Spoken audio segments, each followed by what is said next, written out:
Olá, tudo bem? Meu nome é Marcelo, sou acadêmico do curso de História e vamos falar um pouquinho então das relações do filme Que Horas Ela Volta.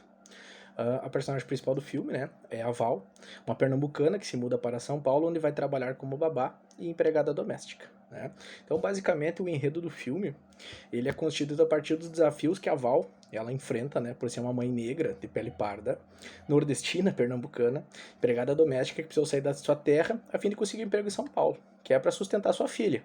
Mas a sua filha, ela permanece, né, na sua terra natal, sendo criada por outra pessoa.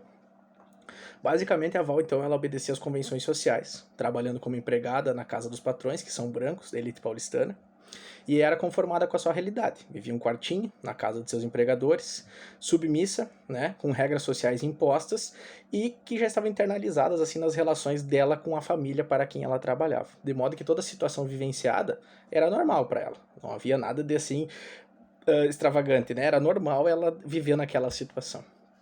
E também ela não tinha perspectivas de mudanças de sua vida. Né? Eu acredito que seja importante destacar que se por um lado a Val não acompanhou o crescimento da sua filha, né? Mas em contrapartida ela acompanhou toda a fase de desenvolvimento do filho dos patrões, o Fábio, né? E então a gente pode comparar isso muito com o nosso Brasil colônia, né? Em que a imposição de ser uma mãe preta obrigava as mulheres negras a abandonarem seus filhos para amamentar e cuidar das crianças da casa grande, né? Então é uma analogia que se consegue fazer. Apesar desse fato ser comum, antigamente, né, no período colonial brasileiro, a gente vislumbra muito isso no dia presente, né, ou atualmente, né. E aqui a gente vê no filme e a gente vê, assim, inclusive até mesmo no nosso cotidiano, mesmo no interior aqui do Rio Grande do Sul, a gente consegue visualizar algumas situações análogas, né. Então, basicamente, a Val é aquela mulher, a mãe preta, né, que com aquela que tem a característica de sofrer, né, de sofrimento, de conformismo e também de abnegação, né, pelo seu trabalho e pela dedicação, inclusive aos patrões e ao filho dos patrões, né. Já a filha dela, a Jéssica, né, então ela chama atenção no filme pelo fato de não reproduzir as mesmas determinações sociais da mãe, né, ela já vive num outro contexto, né, que ela prega sempre o melhor para si, né, o que provoca incômodos, né, em quem está numa certa elite social, né, que é o caso dos patrões, né, principalmente pela patroa, né, a Bárbara. No filme, então, a filha da empregada, né, ela rompe com esse ciclo social e estabelece a reprodução da profissão dos pais, né, para pessoas pobres que não têm condições financeiras de serem o que quiserem.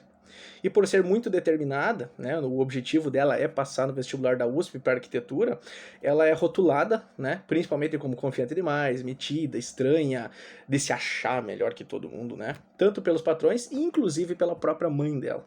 Né? Outro fator que a faz receber esses rótulos também é o fato de que ela não se contenta com qualquer coisa. Né? Ela aceita por educação, sem recusar, né? Mas ela come o que é dos patrões, ela dorme no quarto de hóspedes, né? Onde ela tem melhores condições para estudar e assim sucessivamente, né? Então a gente pode se referir a Jéssica como um perfil de uma militante, assim, uma pessoa que já é mais politizada quando comparada com a mãe, né? Ou seja, aquela que tem um comportamento rebelde e revolucionário, de certa forma, com um senso crítico que difere das demais pessoas que pertencem ao mesmo espaço social, né? Que vem, né? Da mesma geração da mãe dela, né? E assim, né, no filme, então, o ato da Jéssica entrar na piscina, né, que é uma das concepções que a professora nos coloca, ela simboliza a esperança, né, de ter um futuro diferente, de encarar aquilo de frente, né, e que não se limitar apenas às reproduções do passado. Também fica evidente, né, que através das palavras da Val para sua filha, né, que a estratificação é sustentada por uma ideologia. Né? O que é essa ideologia? Que é uma falsa consciência, né, que aliena as pessoas. Então ela não tenta só ela só não tenta ajudar a filha a não perturbar a dinâmica harmoniosa que existe, né, entre as classes, a elite e o trabalhador, né? Porém ela também se mostra opressiva, né? Então ela transparece para a filha dela que essas regras são normais, né? E essa ideologia faz com que os oprimidos pensem o mundo como os opressores. Ou seja, aquele que está sendo oprimido acredita que a opressão é uma coisa natural, né? A partir então de uma análise de relações sociais, nós podemos ainda criticar a relação construída entre os patrões e a própria Val, né?